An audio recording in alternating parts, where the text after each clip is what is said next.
So give you a little time to answer that poll. So welcome to this afternoon session. I am Rubicela Benitez. I currently serve as the Young Invincibles Policy Fellow. I am also a former Young Advocate and Youth Advisory Board member. I'm also a former ACC student and a current Texas and Young student. So today's session is basically a collaboration of the Education Trust in Texas, Young Invincibles, and the Commit Partnership. So thank you to the whole team that has helped coordinate and prepare for the session. So before we get started, we like to share a few operational and orienting notes.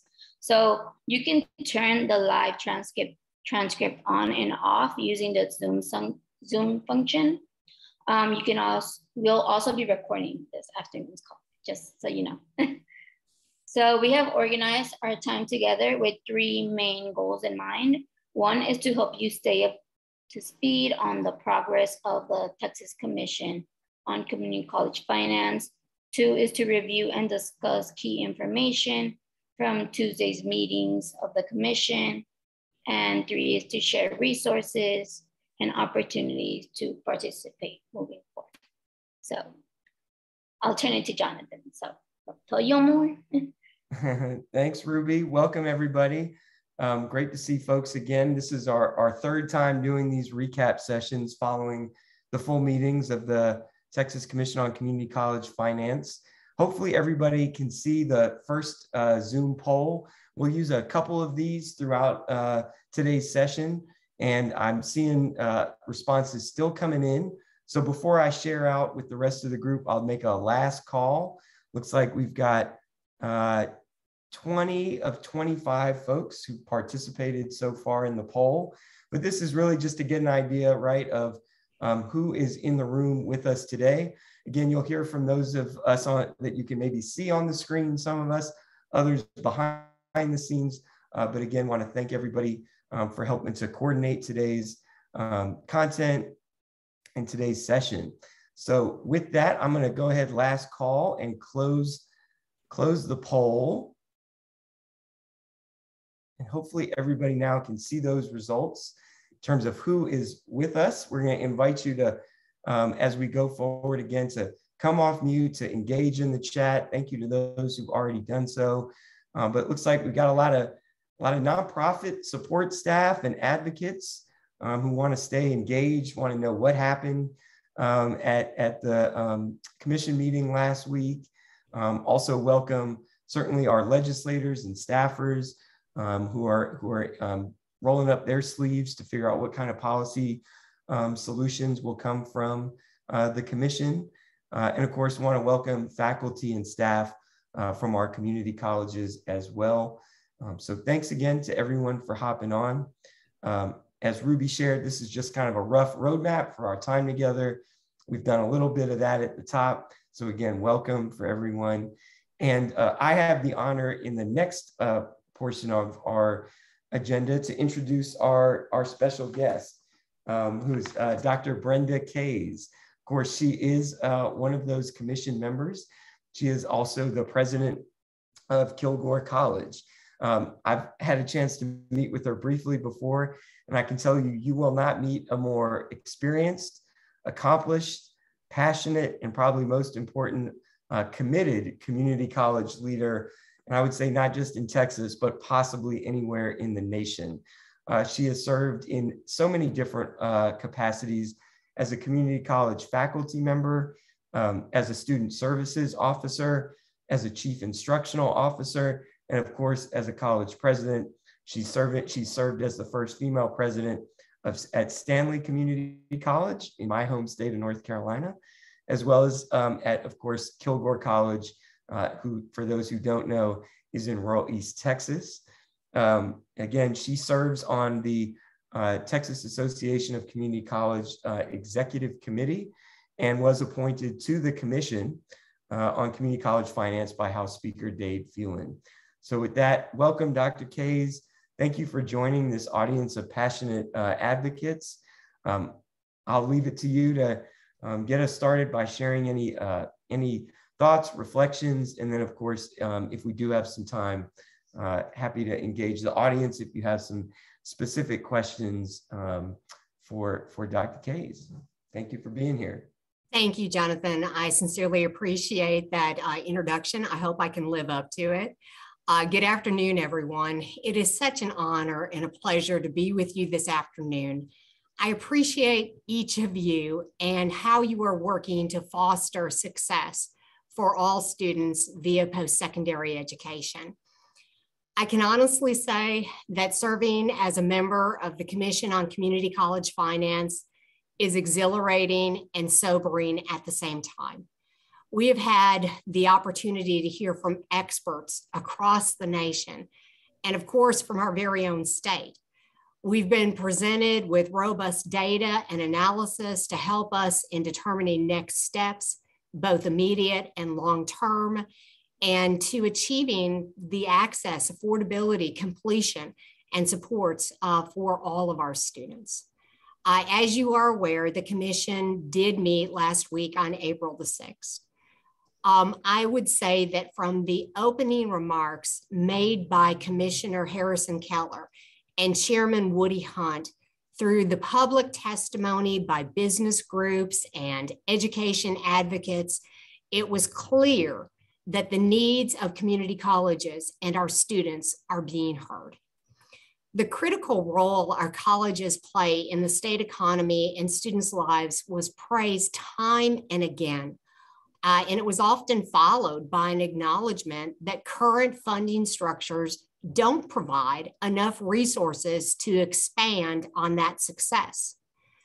I think probably quite notably, after summarizing the updated strategic plan for Texas, entitled Building a Talent Strong Texas, Commissioner Keller said that additional state investment is justified.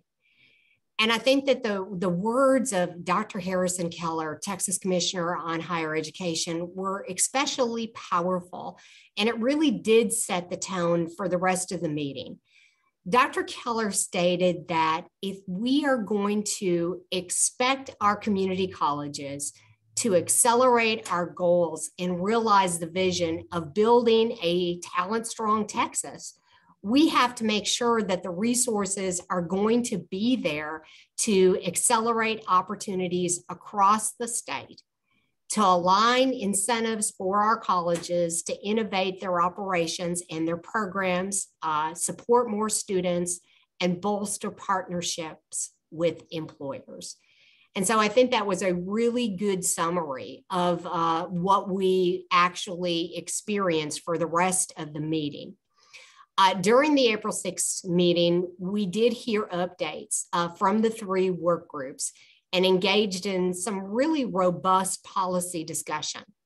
While the first set of draft recommendations from the 3 work groups will not be officially due until the June 21st meeting, there were certainly common threads that ran across the work groups and their report outs.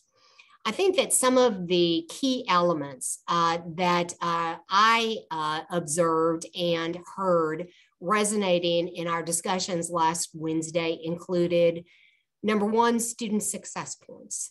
Chairman Hunt noted that student success points represent only a very small portion of community college funding from the state. And he questioned if that was enough of an incentive to spur desired institutional changes. The commissioners discussed potential changes to the current student success point funding models with a focus on equity as well as outcomes. The second thread that I saw was dual credit. And the commissioners expressed concern over what we referred to as random acts of dual credit, and highlighted the need for comprehensive advising and clear pathways for dual credit students. Let me explain a little bit what was meant by random acts of dual credit. The idea that students who are in high school taking those dual credit courses, are they taking courses? Are they getting the advisement that they need in order to get on a path and then stay on that path So the time that they spend as a dual credit student actually will matriculate into some level of program of study with the community college or into the workforce. I think that we questioned the implementation of endorsements for public high school students and how that, building on the success that we already see, could translate to meta majors in post-secondary guided pathways. And I think the third thread was that of student support services. The commissioners affirmed that we're going to be looking further into what successful programs are currently operating at Texas community colleges. We agreed on the need to better delineate the impacts and definitions of success and what could be done at the state level to scale up effective student support and aid programs. We also had some discussion with regards to the federal Pell Grants and the challenges related to current student financial aid coverage, as well as the application processes. Each of the work groups has been meeting regularly, both virtually and in person.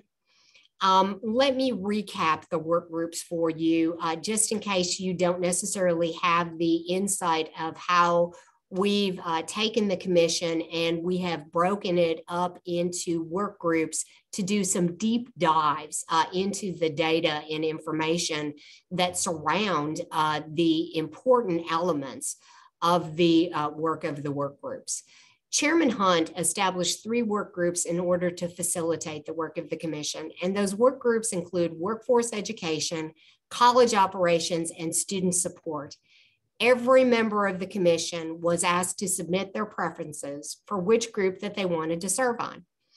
I personally have always thought of myself as a career and technical educator. I don't have the typical community college leadership doctorate degree that most college presidents have. Instead, my doctoral degree is in applied technology training and development. I also have a long and cherished belief that one of the key roles of community colleges is economic and workforce development. Hence, my first choice for work group service was the workforce education group, and I was excited to get my first choice. But honestly, I would have been equally as thrilled to serve on any of the work groups because they are all digging into critical issues. Our work group, Workforce Education, spent most of its time between the February and April meeting in gaining a better understanding of the K through 12 pipeline. Texas Workforce Commission regional and state employment patterns and predicted growth were also an element of our research, and we heard presentations with regards to that data.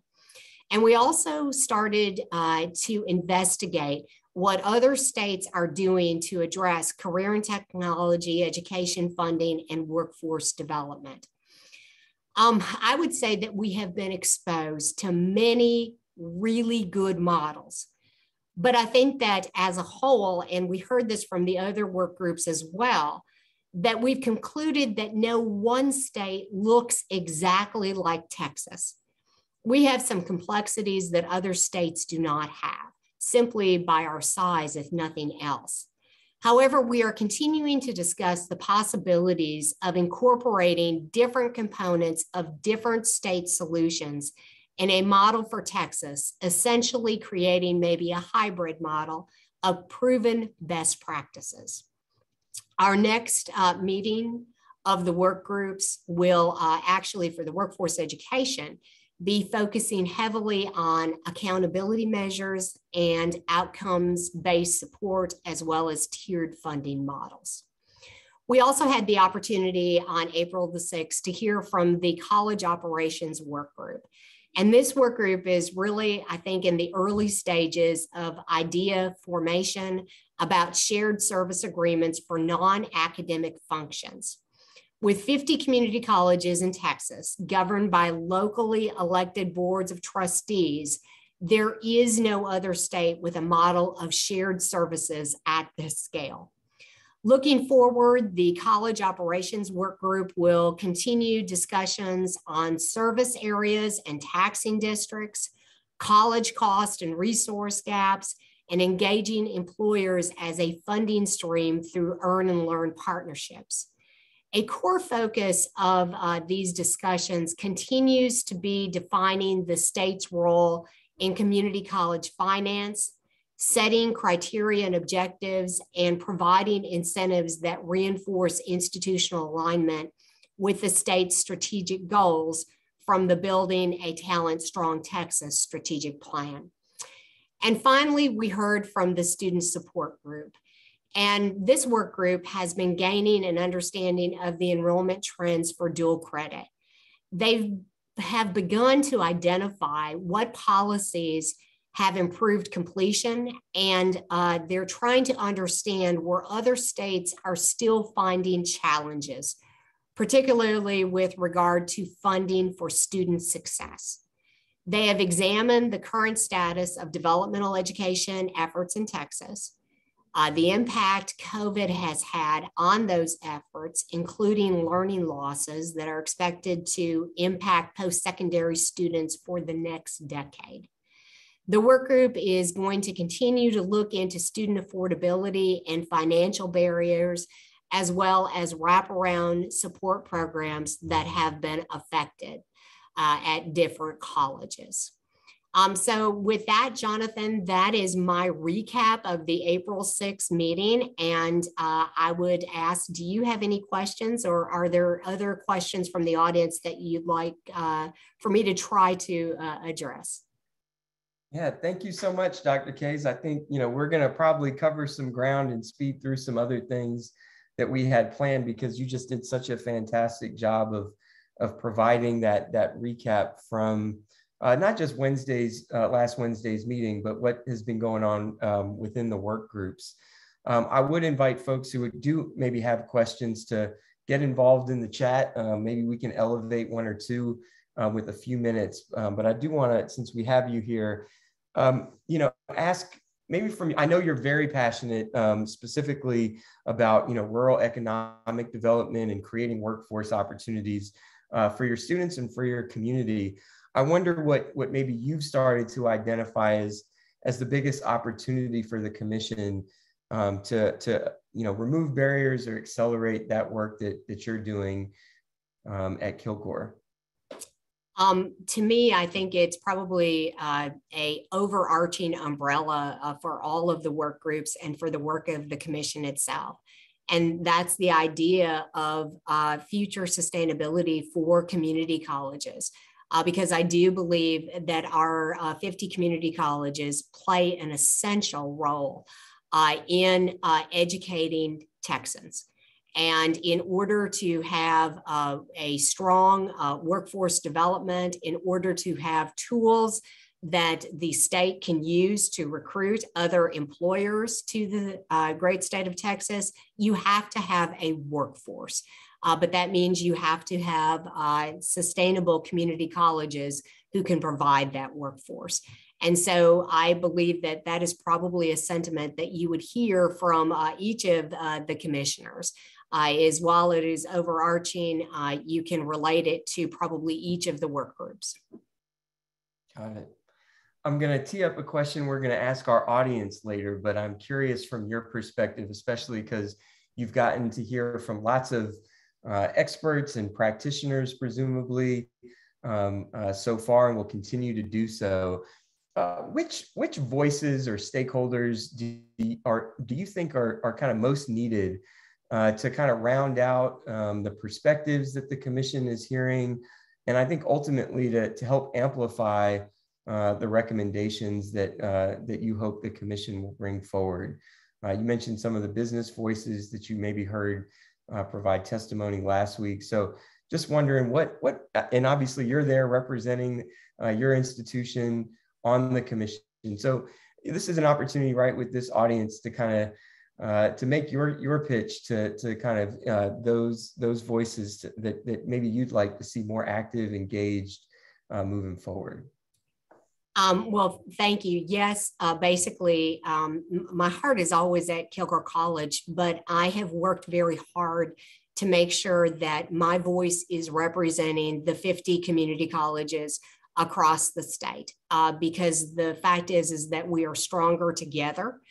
We can accomplish more together. And so that has really been my driving goal and will remain my goal during my work on the commission itself.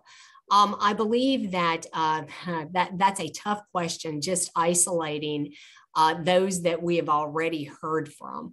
I believe that the information that we're receiving from practices that have proven to be promising in other states has been very important. I believe that the K-12 voice that we've heard has been very important.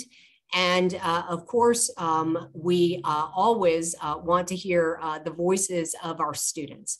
I think that that is something that is essential as we continue to move forward. I'm excited with regards to the actual community that you have put together, Jonathan. I know that there are 12 students or former students from community colleges across Texas, and that their goal is going to be able to have their voices heard by the commission as we move forward. So I think that is an exciting opportunity as well. Thank you so much for that. And thank you for being such a champion for student leadership and student voice. And we're excited to announce at the end of today's call, or towards the end of today's call, the members of that Student Advisory Council that Dr. Kays kindly just mentioned. I hope I didn't give anything away. Not at all, not at all. There is a Kilgore student who I know is going to be connecting with you very soon. So thank you so much. I didn't see any questions coming through the chat. Before we advance the agenda, I will just pause, especially for any of my co-hosts here. If I didn't get to a question that you're just really dying to ask Dr. Kays, please jump in. I think we maybe have time for one more if you want to. If not, we will keep rolling.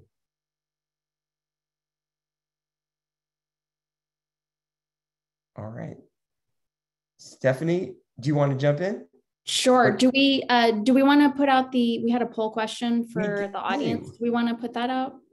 Get people's thoughts. Hopefully y'all can see this. Dr. Kays, you can hopefully see this too. But we covered, I think from your recap, a lot of the topics that seem to be emerging across the work groups. And so a quick question that we just wanted to engage the audience with, and I see people already jumping in to do this, of these topics, which do you think is most, I know it's hard to choose one, we're gonna ask you to do that. Which do you think is most important for the commission to address in its recommendations? Stephanie, I don't know if you want to add anything to the voiceover here, but obviously we've got success points, dual credit, really the long-term recovery from the pandemic when we think about learning loss and recovery, workforce education, in particular differentiation for the variety of kind of age groups that the community colleges serve, and then kind of this challenge of having so many different, 50 institutions and colleges to kind of achieve and work collectively towards statewide goals. I don't have too much to add to what Dr. Kays said. What her synthesizing of everything that's happened so far was so comprehensive and so clear. But I do think it's interesting that the majority of folks are responding with the first option, revising success points to support equity and outcomes. And Dr. Kays can correct me or supplement what I say if I'm wrong or miss anything, but it seems from my perspective, from what I've seen, the discussions in the work group meetings so far, that there seems to be pretty broad support among commission members for that sort of change. Success points right now are all weighted equally for all students without any sort of consideration for additional supports for certain populations. However, we know that certain populations require additional supports, additional care to make sure that they cross that finish line and are successful. Other states do have these weights for students, and there seems to be pretty big appetite for implementing something like that here in Texas. So seems to be something that a lot of us can get on board with.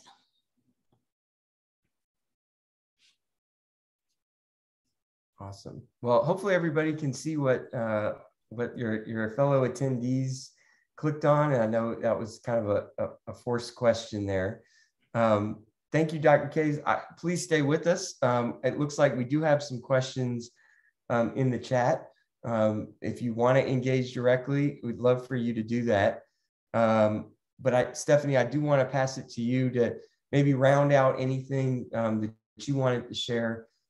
If there's anything here that maybe we wanted to reemphasize or just lift up from Dr. Kays' recap before we move to a couple of the other highlights from the agenda last Wednesday. Sure. And I'll try not to be too repetitive because, again, Dr. Kays did such a great job summarizing the work of the commission and the work groups, which have been meeting throughout February and March. I think each group met 3 to 4 times during that period. The different work groups, again, are the workforce education group, student supports, and the operations work group. They covered a wide variety of topics: demographic trends, dual enrollment, those success points, shared services. They touched a bit on the impact of COVID-19. They also looked into some stuff on non-credit workforce education. So as Dr. Kays mentioned, one of the things that was brought up throughout the work group meetings and then in the full commission meeting last Wednesday, the idea that success points, we need to consider revising them so that they are sufficient to incentivize behavior, because at present they represent anywhere from 1% to 3% of community colleges' total budgets, which is not a big part of a college's budget. So we want to see if there's a way to make them sufficient enough to drive behavior and also to reward ultimate outcomes like transfer, credential attainment, and occupational outcomes. Some other points that are worth mentioning, according to the TEA, there's been a 3% decline in 6-year post-secondary completions since the onset of COVID-19. Texas has also seen declines in 3rd grade reading and math for all students, but the problem has been far more acute for economically disadvantaged students. So we want to make sure that those are addressed as well. The median age of community college students in Texas is 25. And I believe it was Dr. Escamilla in the most recent meeting who mentioned that workforce education solutions for students on either side of this median age will need to be very different. And so the commission is looking into the different strategies that need to be in place for more traditional age students, and then for those adult learners who are seeking to upgrade their skills. One other thing that's come up in the commission meetings is that because Texas is unique, because our context is unique, no model from another US state can be fully replicated here. So while the commission has already benefited greatly from learning about other states' policies and practices, as Dr. Kays mentioned, members are faced with the challenging task of determining a solution that works specifically for Texas. It's a large task, and I don't envy Dr. Kays and her colleagues for that task ahead of them. And then finally, as has already been mentioned by Jonathan and a bit by Dr. Kays as well, is the fact that there's no effective state level incentive to ensure community colleges respond in a concerted manner to state goals. So I know that one of the focuses of the operations work group, for instance, is to look into a potential state level incentive structure for community colleges, so that, as Dr. Kays said, they're stronger together. So figuring out a way that they can team up and essentially work together as a team.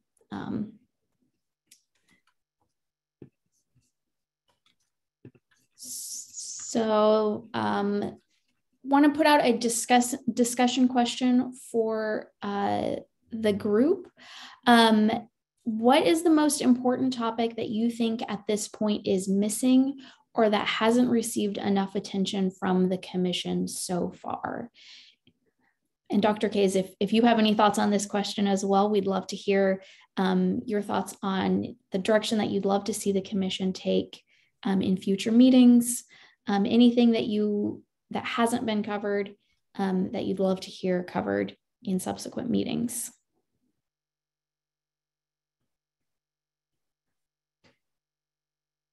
I'll jump in. I'll channel the chat here a little bit, and I think it's been discussed a little bit. But I see a question here from Paul. He's joined us in the past to talk a little bit about this issue of taxing districts. So I imagine, Paul, I don't want to speak for you, but you probably say this is one of the important topics. But it was directed first as a question. Have you heard Dr. Kays' recommendations or discussion about the Texas property that is in a service area but not in a taxing district, and kind of what have the conversations looked like, especially thinking about the impact that may have on, especially on students who are residents of these out of district or out of taxing district locations, and kind of the added costs to attendance. Given that. So any responses, or how have you seen that, if at all, discussed within the commission? That is, number one, no recommendations on anything at this point in time. So everything is still full game, fair game with regards to recommendations. But that is the college operations work group, because during their report out last Wednesday, they said that they're going to continue discussions on service areas and taxing districts, as well as college cost and resource gaps, and engaging employers as a funding stream through earn and learn partnerships. And so they're the group that's really taking a deep dive into those components. And the report out that we all received last week was basically just a recap from all of the subject matter experts that we had heard from, what were the conversations that were occurring around that. And there wasn't a lot of specifics provided by any of the work groups, including the college operations work group. So I think that when we are together again on June 21st, and some of those first draft recommendations come forward, that might be a time when we start hearing more about what this work group has been diving into.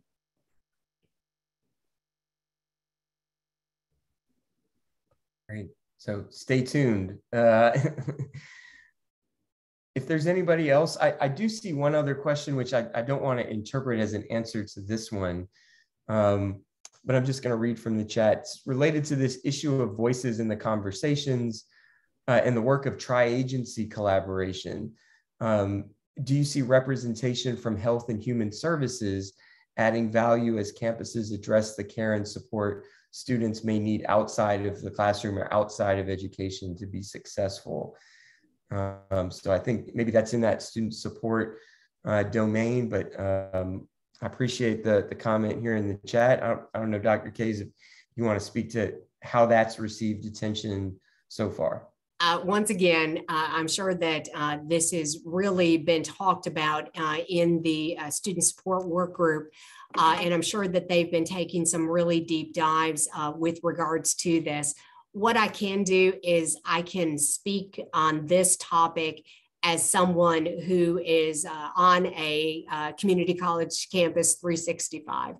And that's the fact that, yes, absolutely, we are seeing a need for that. We are really taking a look at how we can provide not just the professional services of our counselors, but the idea of social workers on campus that can help connect students with the various benefits that are actually available to them, create other partnerships, those types of things. The degree of need that we're seeing from students, especially since the event of the pandemic, just continues to increase exponentially. And so the housing insecurity, the food insecurity, the emergency support funds that we do have, they go extremely quickly. And so, yes, I believe that that is something that we definitely have to reference in our own backyards. At least I can tell you that Kilgore College is doing that. And my guess is that has not been a conversation that has escaped the Student Success Committee with Dr. Hillier at the helm. Great. I'm going to channel one more question, and then I think we're going to, I appreciate everybody jumping in the chat. We are going to give another highlight that I think will bring us to some of the other questions in here. One of the things that I think this last comment is maybe getting to is where transfer is fitting into the conversations. So the question, or maybe it says in reference to voices, but not seeing much discussion on community college partnerships with 4 years or with universities to support reduction in costs and increase the success of students. So again, I wonder if, how and where. I'm assuming that's a transfer related question, but maybe it's also about generally, how the voices of 4-year institutions, if at all, are kind of playing into the commission's work. You spoke to K-12 definitely informing, so kind of the other side maybe of part of that pipeline. So I don't know, Dr. Kays, if you want to address any of that. Well, and I think that as community colleges, we basically look to the K-12 arena as well as our university partnerships. I believe that the local articulation agreements that each of the community colleges has with its universities that receive a lot of their transfer students have helped us to smooth that segue so it is a seamless process. At least once again, I can express that from Kilgore College's vantage point. We've worked very hard to make sure that the credits that our students take while they're here at KC will transfer to the 4-year institution. And we've set up those articulation agreements institution by institution by institution. And we pay very close attention to if there is a student that runs into an issue because of the articulation agreements that we have, we will actually reach out to that registrar's office of that university and work through that challenge that the student has actually been exposed to. And I don't believe that Kilgore College is unique in that. I believe that that is happening across the state. Now, I think that one of the things that it behooves all of us to do, and that's make sure that we totally understand and are able to help our students with the requirements that are needed at the 4-year institution so that they are not wasting their time taking credits that will not transfer to the 4-year degree. Now, I think that if I had to say, what is one of the challenges that you face? I think that one of the challenges that everyone faces is the fact that students sometimes change their mind. And I think they should still have that ability to do so. They may start a degree at the community college. Let's just take health sciences, for example. And, their end goal might have been at the time of enrollment that they wanted to achieve a Bachelor of Science in nursing or ultimately a Master's of Science or be a PA or whatever the case might be. But they may find out that's not the correct pathway for them. So some of the courses that they did take may not actually transfer one-on-one into the university for the new major that they select. However, what I've found with our universities and our university partners is that if nothing else, they'll transfer as electives, even when a student has changed their degree. And, speaking from, the experience of seeing students do that, I think it's good to have at least some choice for the student, so that if they do decide to change, we still have supports that will help them in achieving their goals. That was a long answer. Great, thank you. And appreciate, again, those in the chat who are engaging. I'm gonna pass it back to Stephanie to talk about an update that we got at Wednesday's meeting, somewhat related to this question of cost and affordability, perhaps. Thanks, Jonathan. It's a bit of a brief update, but Dr. Lori Taylor, who gave a presentation at the first commission meeting, came back to give a quick update on the work that she's been leading.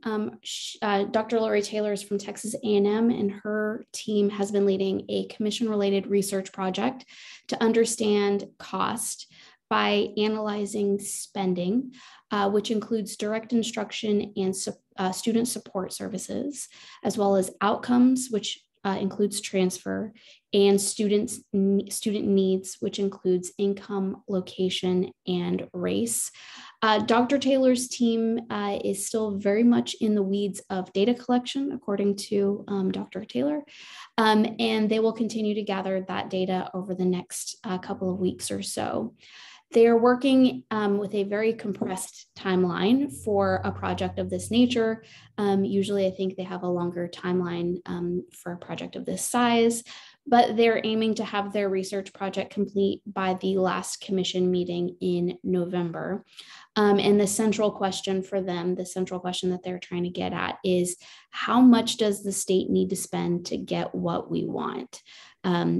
Establishing a set of outcomes that we want to see, and then working backward from that to see, to determine what level of spending needs to occur to get that outcome. So with that, we have a question prompt for you guys. We'd love to hear your thoughts. What sort of hidden costs do you think are most important to achieve better outcomes for students? And again, Dr. Kays, if you have any thoughts on this as well, we'd love to hear it. But for the larger group, any sort of thoughts on the hidden costs that are most important to achieve better outcomes for students? I'll jump in if you're not hearing anybody else. But I think that when you think about hidden cost, you have to think about the student as a whole, not just the hours that they spend with the college. But they have housing cost, they have transportation costs to get to school. If you think back to Maslow's hierarchy of needs, there's no way that they can concentrate on their studies if their basic needs for food, for safety are not being met.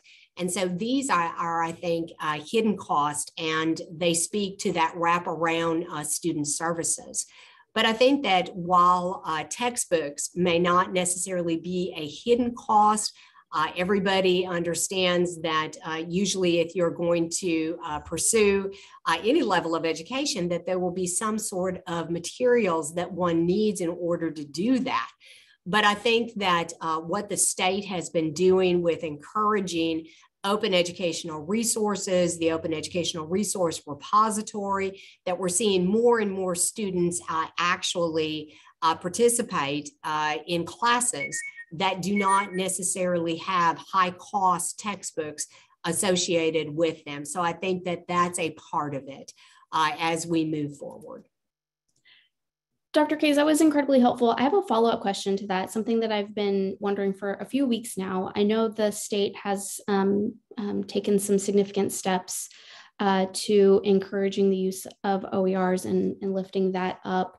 From your perspective, your experience with that, what more do you think the state could do to improve and encourage the use of OERs for students? Because they, from what I know, they do represent a significant cost savings for students. So what more could be done in that area? Honestly, I think that the state is doing a yeoman's job with regards to promoting open educational resources. And, just the idea of, once again, looking to see what other states are doing. And this is something that has, I believe, in the last, probably 3 to 4 years, become more of a robust discussion in Texas. But there are other community colleges across the United States who have been doing this for at least a decade. And so I think that as we move forward, it's always a good thing, I think, to look to those data informed best practices that other states are using and how those things are working. And then we can actually bring it on home to Texas and decide how we can apply it here to best serve all of our students. Just gonna lift up a couple things that if folks aren't in the chat, but thank you for those who are. I think this has been mentioned by Dr. Kays, but just those student costs of living, right? The non-academic, but basic need costs that, of course, we've talked about, and that we heard from the Hope Center on in a previous testimony. And a really interesting point that we often talk about in the financial aid world, the EFC. But the point being made here is that many students have an expected student contribution, that they are very often contributing to their families' well-being and cost of living. So wanted to mention that as well. And then, of course, the cost that students incur when they aren't getting the advising to stay on time and stay on track towards completion into what's coming next. And then just coming through related is childcare, especially for the large number of working parents who are also students in our community colleges. So it'll be very interesting. Brenda, it looked like you wanted to jump in, but I was just going to add one other thing that needs to be taken into consideration. And I think this talks a little bit about the public-private partnerships that we've been talking about. We all know that work-based learning is so critical, especially with career and technical education. But the idea is that work-based learning is occurring during that same time frame that a student would typically be out in the labor market earning wages to bring home to support his or her family. That's a very tough thing for that student to actually give up. And so I think that making sure that when we are looking at work-based learning opportunities, working with employers to see what we can do in order to overcome that deficit. Well, we are going to pivot to our last highlight, which was actually public testimony. So this was the first, I believe, the first meeting of the commission where there was open testimony, didn't have to be invited. And I'm trying to scramble to find my notes. But we did hear from a number of voices, and the business community in particular was very well represented, especially in written and oral testimony. So it was great to hear that. And I think we have a clip we wanted to share. You can see some of the quote here from the Texas Association of Businesses, and we'll go ahead and play that so you can hear it in their own words.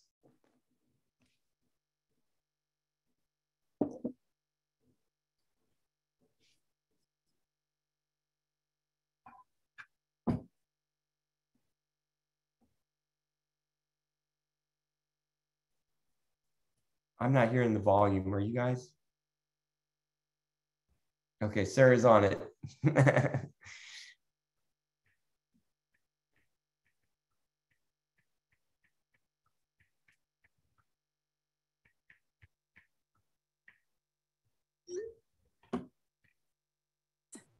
To be fair, some strategies, especially those such as career and technical training, may indeed require special facilities or machinery that is capital intensive.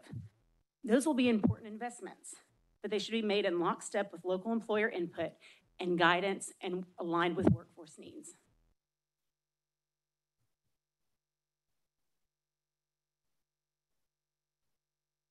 Rewound a little too far. The actual clip starts right here.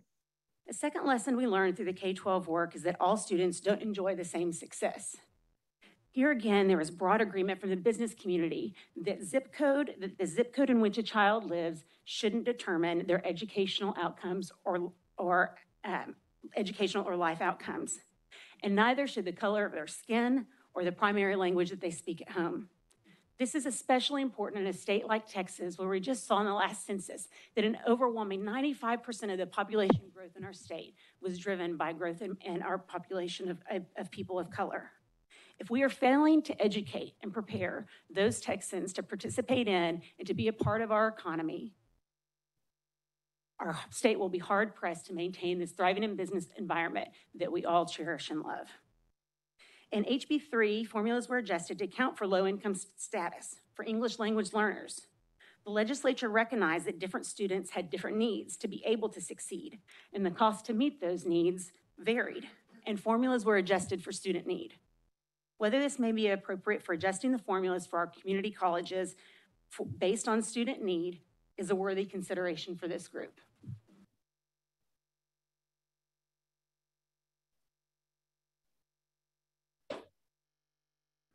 That was just one clip that we heard. Thank you, Sarah, of really a number of voices that I think we're stressing, as we said at the top here, really their support for the hard work that the commission is digging into and the importance of it, as well as the urgency of some of the challenges that the state is facing, that the commission has the opportunity to help advance and solve for with their forthcoming recommendations. So we wanted to close with one last poll. We've kind of hinted at it before, but I'll go ahead and bring it up, which is, which stakeholder voices do you think must be amplified in the coming months to ensure the commission delivers actionable and impactful recommendations? And again, probably all of the above is the default answer. But based on what you're hearing, what you're learning so far and following the work of the commission, are there specific voices maybe that have that could be louder or that haven't been heard from enough that could really make sure that, again, the informed recommendations of the commission are what we want them to be as a state? So I see a number of people jumping in. Thank you. Give folks maybe 5 more seconds to to cast their vote. And then Ruby, we're going to turn it over to you to close this out. I know that there's an answer that Young Invincibles certainly has to this question. And it looks like 3, 2, 1. Looks like most of the audience is probably going to be with you, Ruby. So 60% of folks said students themselves have to be amplified in the coming months. Business and employers second behind them, but also state legislators, as well as community college faculty and staff there. So thank y'all. We're going to move that forward from a poll question, from a discussion to a poll question. Hopefully you can see, and we've touched on it before, just kind of what to expect coming next. So the work groups are going to get back to action here prior to meeting again as a full group on Tuesday, June 21st. I think we'll start to see, Dr. Kays, at least some initial recommendations at that point. So please stay tuned. I'm sure we'll have an exciting recap to follow that meeting. And I know we have a couple of announcements, one that we've been alluding to. So Ruby, I'll hand it to you here. Great, thanks, Jonathan. So on behalf of Young Invincibles, of course, we believe it is necessary for students to contribute and actively participate in the decisions that directly impact their experiences, opportunities, and outcomes. So today we're excited to announce the members of the Texas Community College Student Advisory Council. You can see them here, all 12 members. These 12 student leaders were selected from 80+ applicants across the state. So congratulations to them. I was part of the interviews. I participated in the process and collaborated with partners. So I'm really excited to see what recommendations they bring forward. Little update. So Young Invincibles is hosting its Spring Missed Connections Conference. So it's an event all about the missed connections between higher education and the Texas workforce. So Young Invincibles is offering $1,525 stipends to students and apprentices to attend our conference on April 29th. So this event will be a virtual session during the day, and in person, there'll be an in-person dinner at Austin. So recipients will learn a broad range of higher education and workforce issues and develop skills to bring back to their campuses and communities. So we need your help in spreading the word about this amazing opportunity. So yeah, okay, another little insight. So Commit Workforce Data Portal is up and running. So because we think it's so important for legislators and other stakeholders to understand the education outcomes in the specific districts, Commit has created 4 publicly available dashboards that allow users to explore data around higher education enrollment, higher education completion, and adult earning and self-sustaining wage. So it's all broken down, the information by county and by demographic. And finally, one that compares the Texas educational attainment and median income attainment to other states. That's a mouthful. Okay, Jonathan, I'll pass it on to you. No, that was awesome. Thanks, Ruby. And since I know we have some folks from Commit, anything you want to add from this new tool? No, Ruby covered everything that folks would need to know, but I did drop the link to the 4 different dashboards in the chat that are each embedded into a blog post that was recently released. So if folks are interested in checking out the data for their specific region or for the state, or disaggregated however which way they want to, they can follow that link and really dive into the data. Awesome.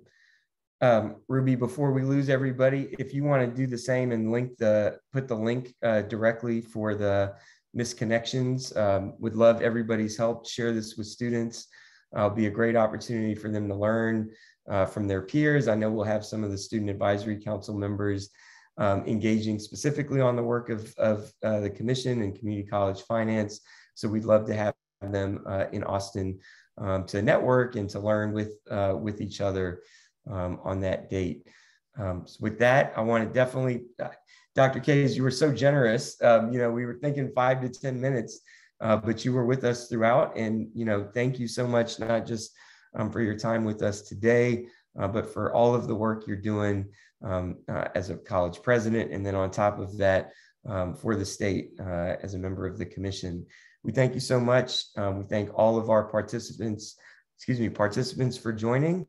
Look for our follow-up with the recording, with the slides today and the links if you didn't get a chance to grab them at any point during today's session. Thanks, everybody. Have a great evening.